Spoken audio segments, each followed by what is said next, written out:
局长，您找我？这个案子影响很大，最近谣言四起，传说有杀人团伙专门杀落单的妇女，闹得女庆功没有家里人接送都不敢上下班了。说吧，给我们多长时间？20天，从发现尸体开始。20天？哦，那就还剩10来天了。问题是现在这尸源还没有确定呢。不是有人认尸了吗？是，那老太太是一口咬定是她女儿于三花，可是二闺女一直不敢确认。有嫌疑人吗？有。那个于三花的丈夫钱兴良，有作案的时间，也有作案动机，而且他还找过村里人商量串供。二贵，那个帮哥一个忙，你说。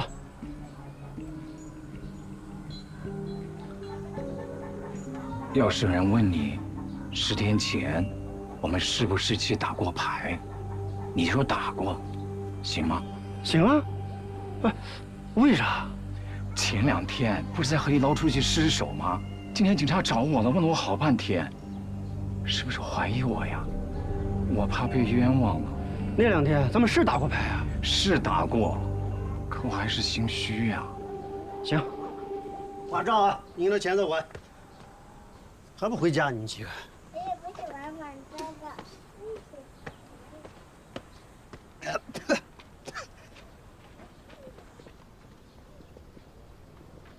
二贵，咱们谈谈。我？对。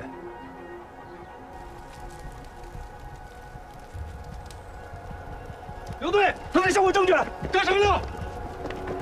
起来！哎，过来！哎，你们抓我干嘛？我啥也没干呢，你们抓我干嘛？钱兴良，这是谁的衣服？我媳妇儿的。那你烧他衣服干什么？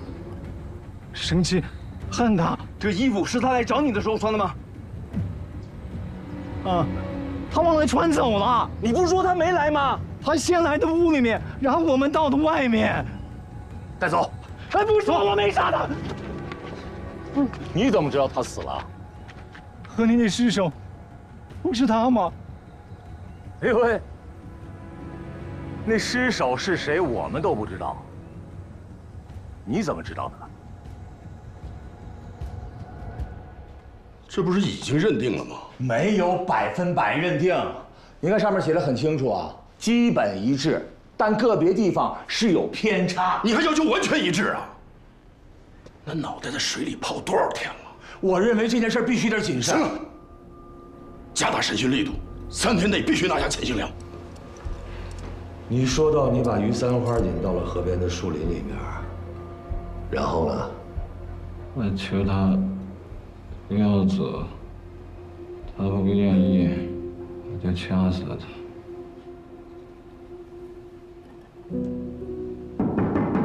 掐死了他？你确定是掐死了吗？拿刀砍他的头、脖子。接着说。梅姐，这是你们的案子，放那儿吧，又是别人挑剩下的吧？哎呀，梅姐，你别多想，每次都是随机分配的。不过这次庭长特地把一个大案子给了你们。什么案子啊？钱兴良故意杀人案。让我看看。小夏，你真是太幸运了，一来就有大案子。有梅姐您带着，咱们一定能审好。真是小光打电话让我去的。我进去的时候，那姑娘已经被灌醉了，也没穿衣裳。我当时就想走，可是小光不让走，我也就没敢走。后来他们都搞了，我也就跟着搞呗。谈你自己的问题，不要什么事情都推到别人身上。真的，审判长，不搞不行。小光他就是故意的，让我们几个都干爆。那个小光有没有什么精神异常的表现？比方说亢奋、胡言乱语啊什么的，你问问。我看你现在就挺亢奋的。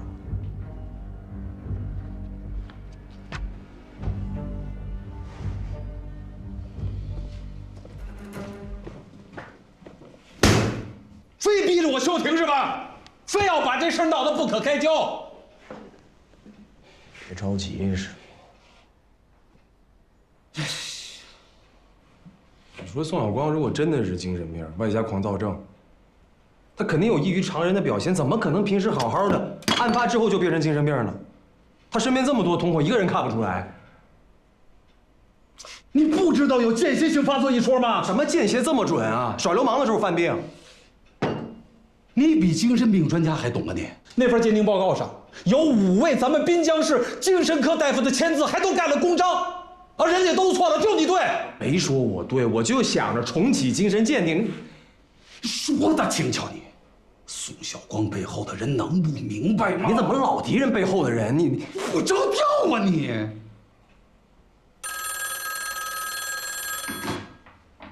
哎，我张德山。啊，院长。啊？啊，好，啊，我明白。别走，回来。哎，您放心啊，我来处理。好嘞。回来，门关上。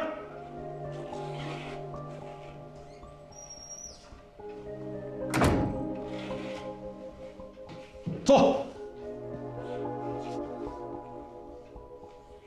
注意够正的你，跑精神病医院暗访啊？不是暗访，光明正大去。光明正大，你不事先跟我说一声啊？别人还以为是我支持你去呢，我支持了吗？我小点声。没有。太不懂事了你。师傅，我们法院连调查的权利都没有了吗？我没有觉得我去精神病院看看嫌疑人有什么违规的。没说你违规，我是说，你做事之前能不能先动动脑子？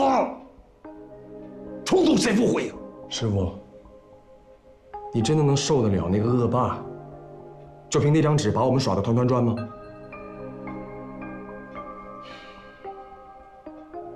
我受不了。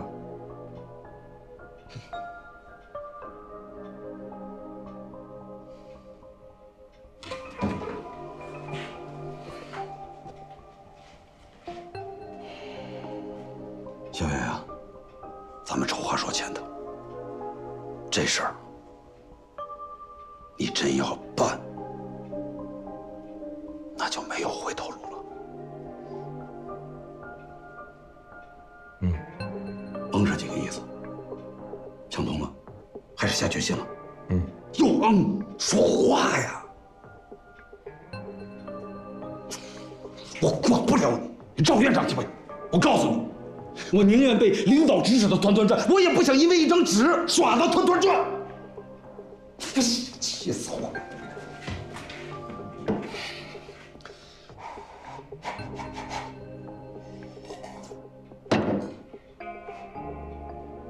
对不起，师傅。你是我师傅。去精神病院应该跟您提前打个招呼。我谢谢你没跟我说，以后也别跟我说。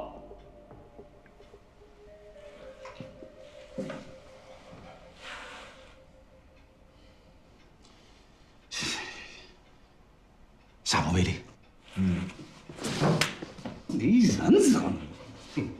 你的手来，哎，还挺舒服。小夏，我想好了啊，这次咱们得好好排一排。钱新良这个案子是个大案子，咱们争取在1号庭审，我们得加把劲儿，让他们好好看看。哎呀，小夏。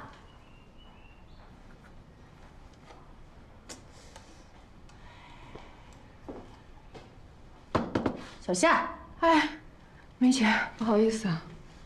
我是说，咱们这个案子争取在1号庭审，你得去安排一下。梅姐，我建议不急于开庭。你什么意思啊？我觉得这个案子还有很多的问题啊。我怎么没看出问题来啊？您看案卷了吧？我当然看了，基本事实清楚，基本证据确凿啊。问题就出在这个基本上，基本不等于全部呀。哟，哎呀，不愧是名牌大学法律系的高材生啊，这字眼抠的。行，那你说说，你觉得问题在哪儿？您看啊，公安在3个地方找到3部分人体组织，勉强凑出了一具女人的尸体，但是因为尸体高度腐败，无法辨认死者的模样。好，3天之后，尸源还是没有找到，于是公安就发布了寻尸通告。在发布寻尸通告的第2天，这个钱新良的岳母，也就是死者于三花的母亲，来到公安局，她就坚持认为说这具尸体就是自己的女儿于三花。所以啊，钱新良杀人嫌疑犯。是，他是杀人嫌疑犯，但是，不是，但是什么呀？死者是不是于三花，我有很大的怀疑。啊？哎，郑宇，哎，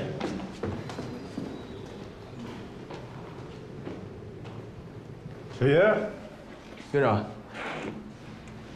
找我有事儿啊？没有，我路过，您忙。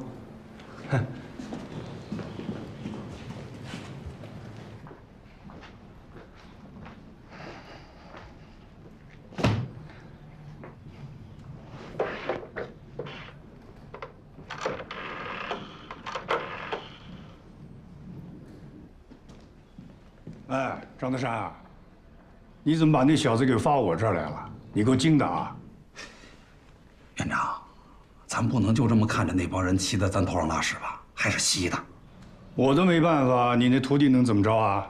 咱先把孙猴子撒出去，能不能大闹天宫，那就看他造化了。最后擦屁股的可是我。我倒是想帮您擦呢，我手上没那么大手指啊！啊！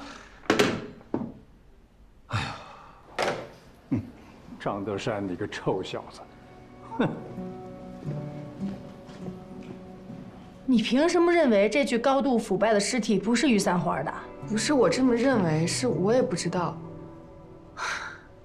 我还以为你有什么新鲜材料呢。梅姐，知道自己不知道，有时候比认为自己知道反倒更能接近真相。你给我辩证的呀！您看啊，这个是公安的鉴定报告，他们也没有100%确定死者就是于三花。哎呀呀，是我闺女！哎呀，二华，你觉得怎么样？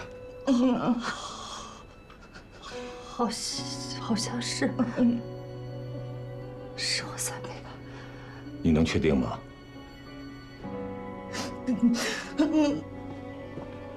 刘队，哎，这个是颅相重合的鉴定报告，这个结论说的是非常相似，也并不是确认。那不是辨认了2次吗？对，是辨认2次，一次是根据高度腐败的尸体复原的想象画像，这个准确度并不高；还有一次是根据颅骨进行的颅相重合图片。您看，这个图片跟他本人的照片相似度能有个7、8成。但是这2次亲属都辨认了，都确认就是于三花本人啊，这个就是最大的问题啊！您看这2个照片其实差别还是挺大的，但他们都说像。那不是很好理解吗？认女心切呀！再说了，这个尸体在水里泡了好几天了，那有点变形也是有可能的呀。还有一种可能，就是死者不是于三花。你这太违心了吧？家属辨认不算数，颅相重合不算数，那你说什么算数？其实最可靠的手段是颅骨重合的鉴定。颅骨重合也做了呀，你自己看看，鉴定报告基本吻合。哦，基本不行是吧？你刚才说了，基本不等于全部。对，这个报告上写了，2项存在轻微偏差，这就说明可能死者不是于三花。哪怕只有1%的可能性，我们都不能轻易认定。闹了半天，颅骨重合也不行，也不算数，那怎么着？是你说算数吗？不是我说了算数，梅姐，我是小夏啊，这样，你去找庭长说，这个是案子，你审，你当主审官，我跟你当助理。梅姐，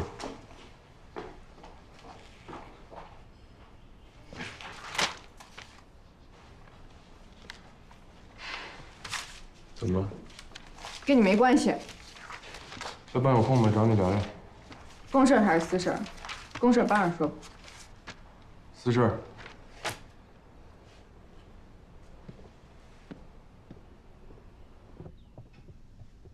哎，你慢着点儿，赶路人。哎呀，你说一会儿你嫌我慢，一会儿你又说我快，到底你让我怎么弄啊？哎，你看你啊，赶得这么厚，一会儿这饺子出来了，皮儿硬，丽慧胃不好，你让她怎么消化呀？不知道的还以为你给人干校帮厨呢。我算是看出来，丽慧在咱们家，不是我的学生，是你的新闺女，便宜啊！丽慧，你接下电话，我拿着站着手呢啊。你好，周一普家。你好，我是陈一正，麻烦找一下周老师。医生，我是丽慧。张丽慧，你怎么在这儿啊？好久没听到你的声音了，你还好吗？我挺好啊，你呢？您指哪方面？哪方面？身体呗。啊，是瘦了几斤？为什么呀？压力太大了，还是身体哪儿不舒服啊？陈一正，你以前可没这么啰嗦啊。我知道，你这是关心我呢，谢谢你啊。哦，咱们这也好几年没联系了吧？你跟仙姐有联系吗？那个，你找周老师吧，我帮你叫周老师。周老师，一中电话。哦，一中啊，我去接电话了啊。哎，你去赶紧给我。哎，给我吧，给我。哎，一中啊，哎，你帮我来，哎。啊。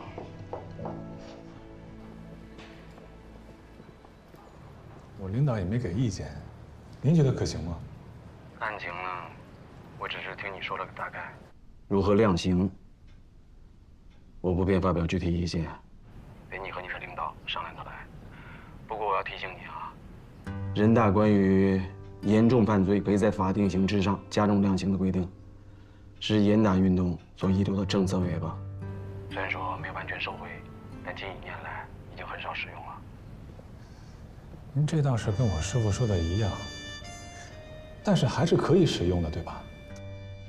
很少使用，并不是说适应的情况在客观上减少了，而是越来越多的审判员在主观上认识到判决一定要谨慎，再也不能像严打初期那样过度量刑了。我觉得这是人们法治观念的进步，也是中国司法的进步。我明白，但其实这个案子呀，情节确实特别恶劣，在我们全市范围都有很大影响，所以我才想着是不是应该严办。一中啊，说服你周老师并不重要，重要的是要说服你自己。如果你已经很坚定了，就不会打这个电话了，对吗？明白，陈老师。谢谢您啊，您保重身体。我等你消息。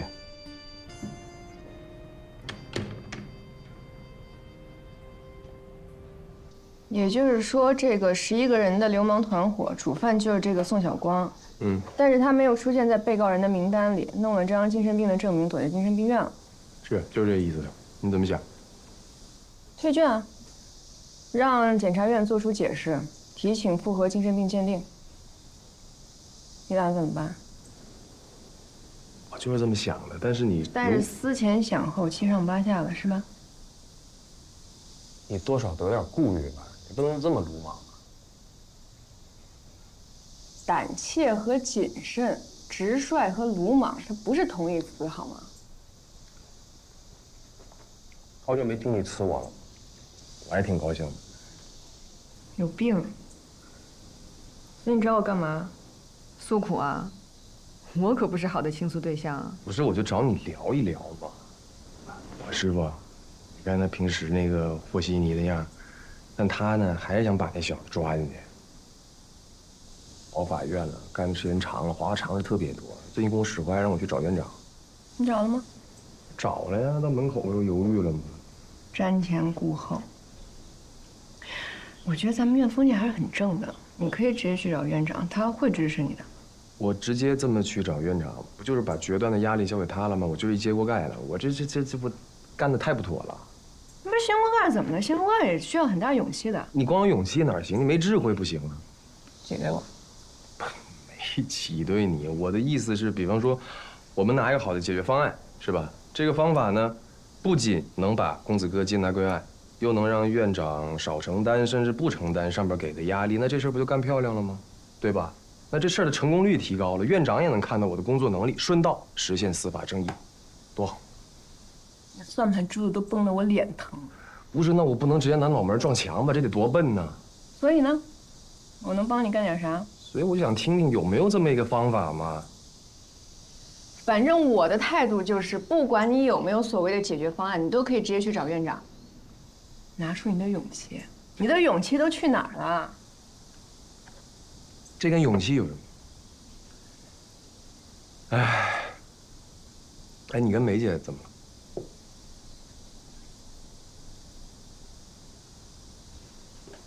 不想说。走了。走了。你以后你别总跟我黑这个脸呐。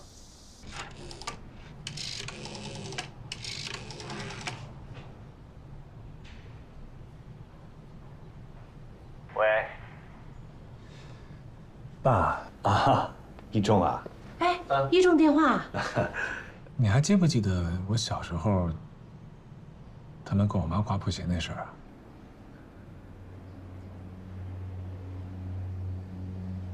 你怎么突然打电话问这个事情啊？我是想问，如果现在还有类似的情况发生，一帮人公然侮辱妇女，而且这个手段更下作，情况更恶劣的话，不会有这样的如果了。我们国家付出了这么大的代价，走了这么多的弯路，就是为了避免这样的事情再发生。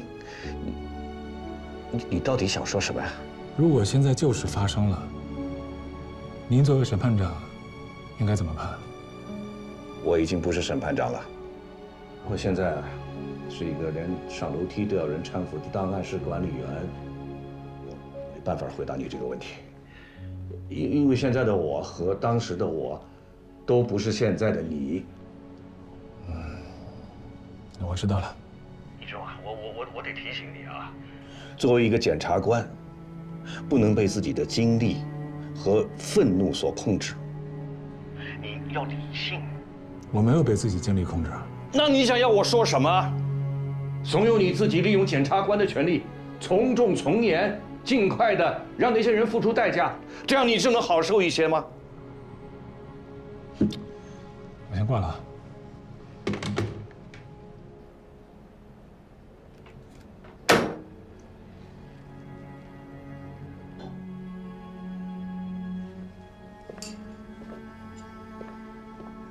来，你帮我尝一下，我这汤咸淡合适吗？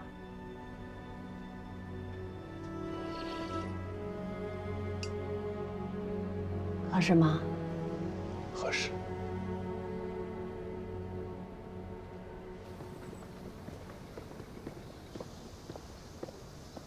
同志，请出示你的证件。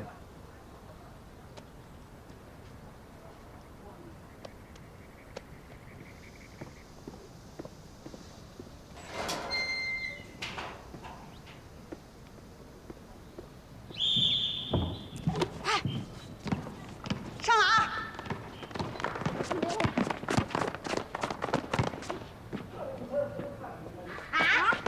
咱走过来。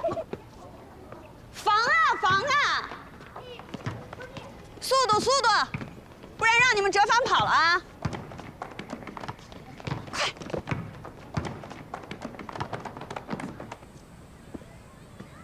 你是方浩吧？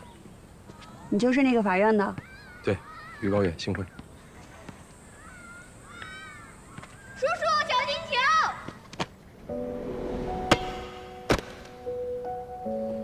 看着点儿。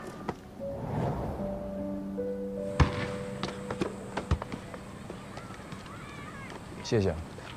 我其实联系挺多人的，只有你愿意出来见我。我记录一下。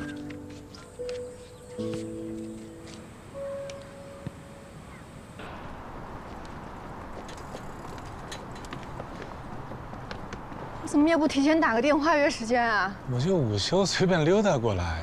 再说你什么级别，还得提前约时间？算了，别，吃个面，走。脾气也太暴了，一句不能说。我从幼儿园到高中毕业一直都是跟他同班，他要是有精神病，那是不是我也得算呀？能稍微正面的描述一下这些问题吗？你这人一点幽默感都没有。好，我正面描述一下，宋晓光没有精神病，他正常的很。当然，这是我观察到的，我可不是大夫。谢谢，你给我提供的这些非常有用，我心里都有数。调查不都应该是公安局和检察院下来干吗？你们怎么也下来啊？你对我们这行还挺了解的。我之前在中院实习过，后来没去。是吗？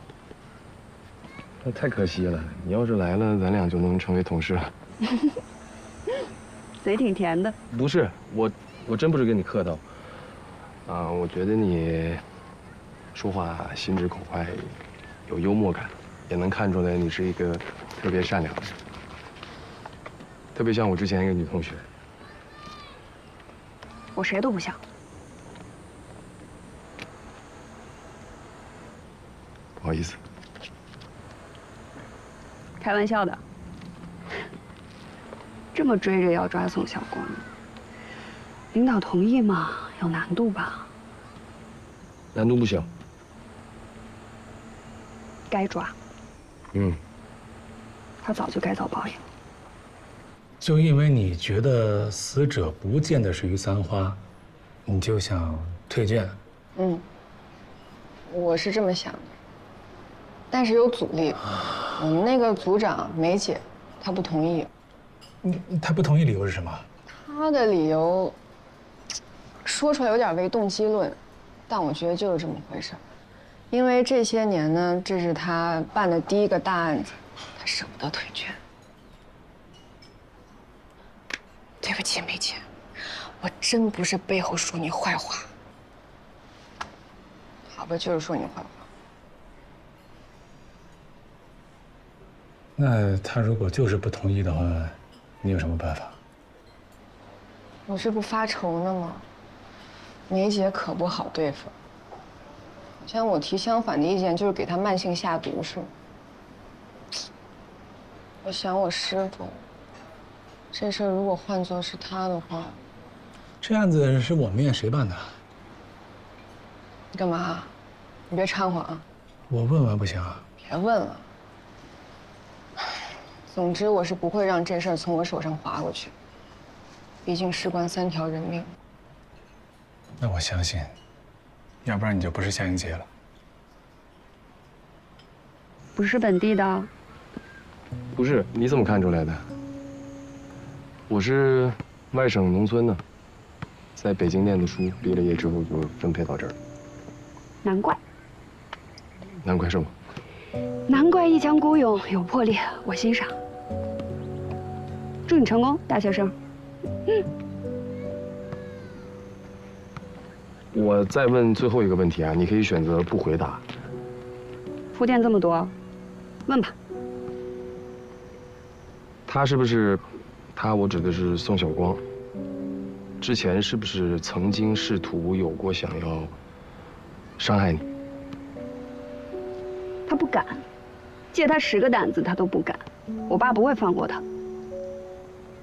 那就好。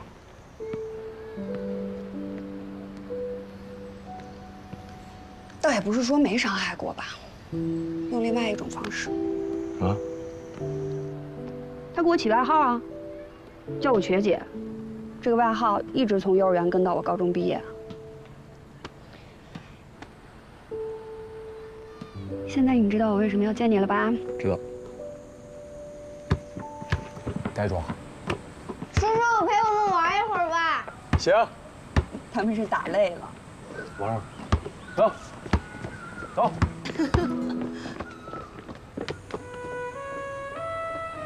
走啊！那边，那边，那边。好球！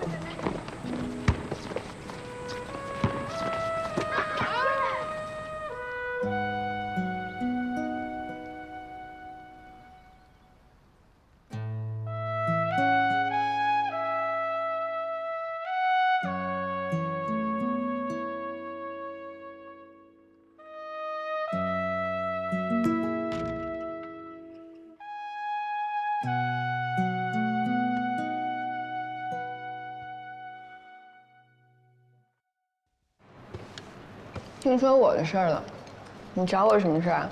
肯定不只是为了吃面。就是吃面，没别的事儿。不可能，说。真没事儿。我的那案子都没什么好聊的。不说是吧？我走了。我前2天给周老师还打电话，张丽慧接的。哎。我知道你要说什么。他很好，他跟我也很好。谢谢你请我吃面，也谢谢你听我抱怨，做我的倾诉对象。走了。当你的倾诉对象，我挺开心的。谢谢你啊，陈一中。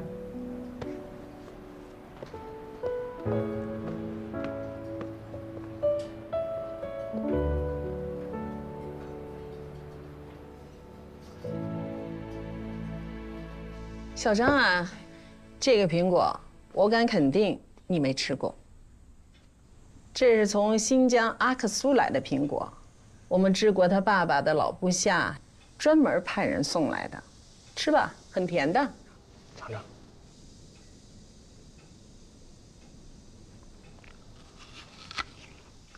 甜吗？甜。我跟你说啊，你们这个梁副检察长啊，他这个人从来不夸人的，可是他一直在夸你，说你安静懂事，又是名牌大学毕业的，还是周老的研究生。虽说是在职的吧，可那也是很不容易的。大家都知道啊，周先生可是咱们国家刑法学首屈一指的专家，他的眼光一定不会错的。我大学本科就修了周老的课程。哎呀，之前我跟你说这个梁检察长给治国啊，我不瞒你说啊，他给治国介绍了好几个女朋友，不行，到我这儿都过不了关。你跟他们不一样，虽说啊，咱们今天是初次见面，我满意，合格。像你这种家庭的孩子，孤身一人，虽然分在了最高检，但那也就是最普通的干部。想要进步，那得借力。我们治国就不一样了，我们治国在最高法，年轻有能力，领导赏识，进步的空间很大。今后你们俩要是结合了，那你会省很多事儿的。妈，丽慧今年硕士研究生就毕业了。哎呀，硕士研究生毕业，这学历有什么呀？不在检察院很普通吗？我就想知道一下，你对你自己今后的工作生活有什么计划？我的计划是到基层锻炼自己。挺好，年轻人啊就得多锻炼锻炼自己。是，我准备申请去西江的基层检察院。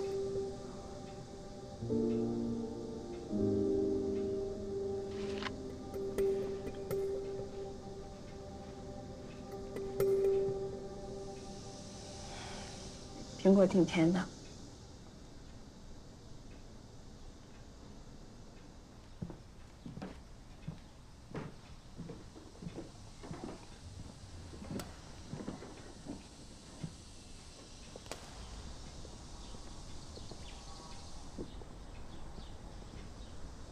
你呀，丢人。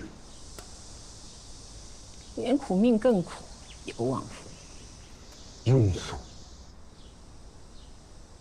说谁呢？你让我说你什么好呢？嗯？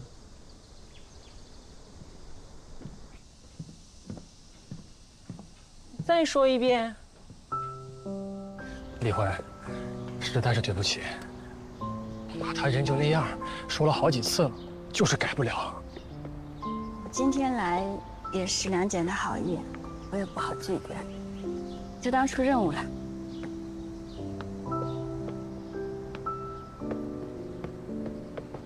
李慧，我是真的喜欢你，要不然也不会托梁叔。现在实在是我不好，太唐突了。没事儿，你别这么说，我不介意，你也别介意。我走了。哎，你刚才说去西江的事儿，是真的，还是吓唬我妈呀？西江有那么可怕吗？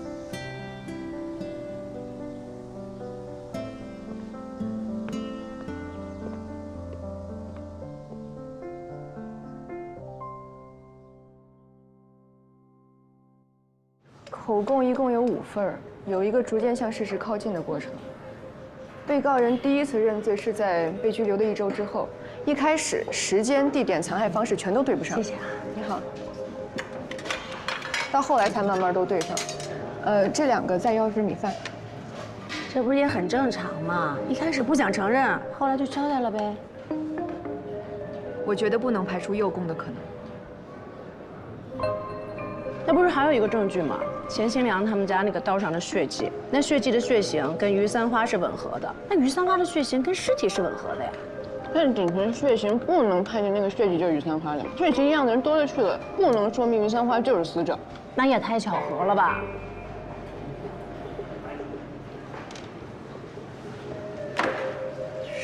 菜呀，这么多肥肉，说了不要肉，还盛这么多肥肉，这怎么吃？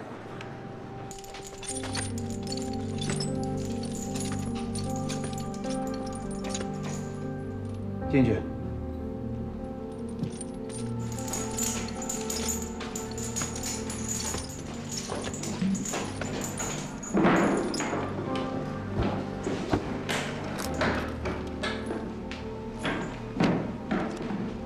钱新良是吗？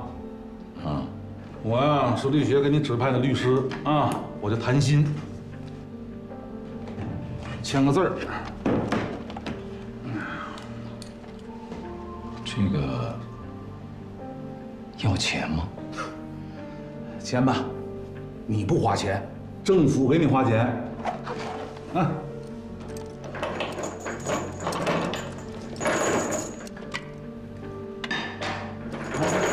笔给我，按那名字。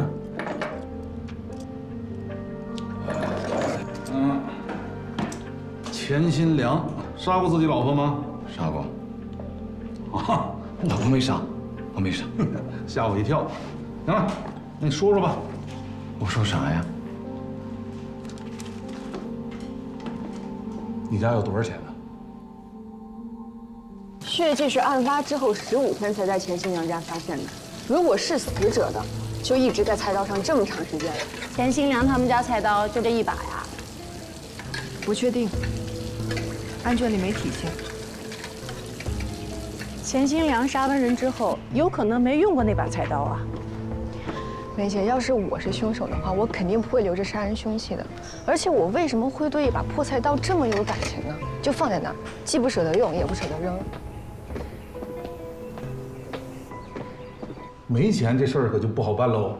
如果呢，卖房子卖地，积极赔偿，尽量获取这个被害人家属的谅解，没准能换个死缓。哎呀，那你这案子当时在滨江也是轰动一时啊。行，还有什么要说的吗？我是冤枉的，说点新鲜的。律师，我真的是要的，我没杀人。行了行了行了，我呢还有事儿呢啊，过2天再来看你吧。你呀，在里面保重身体啊。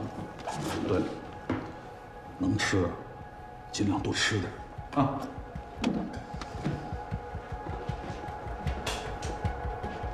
小夏，这个案子咱俩的分歧还是挺大的。梅姐，这些都放在一边儿，死者是不是于三花这个问题才是根本性的。如果在这儿出了差错，那就是天大的失误，我们都要负责任的。也许职业生涯就此结束了。梅姐，我是不想咱俩冒险。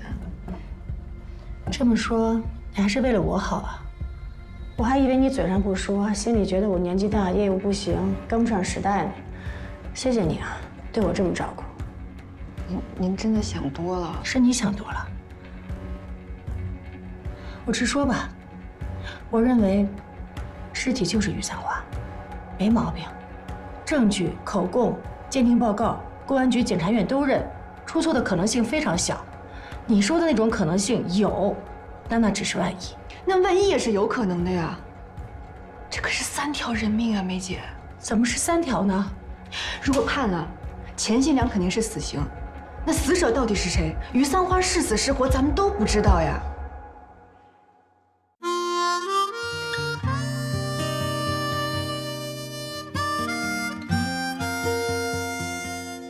再道别，时光也不回首，再沉重，青春也如海流。就约定，奔赴各自的路口，也要将同样的梦守候。有的花等了等又流走，有的路崎岖多风雨骤。别担心，疲惫了就无从解忧。我微笑代表懂你感受，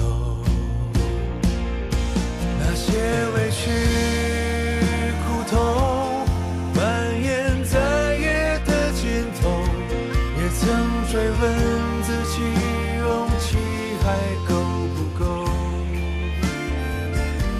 有一颗星闪烁，仿佛在问候，那是你来时许下的梦。生活的渴依旧，不再脆弱的双眸，花开无声，就在不经意的时候。平凡的路，写就不平凡的梦。我会一直伴你左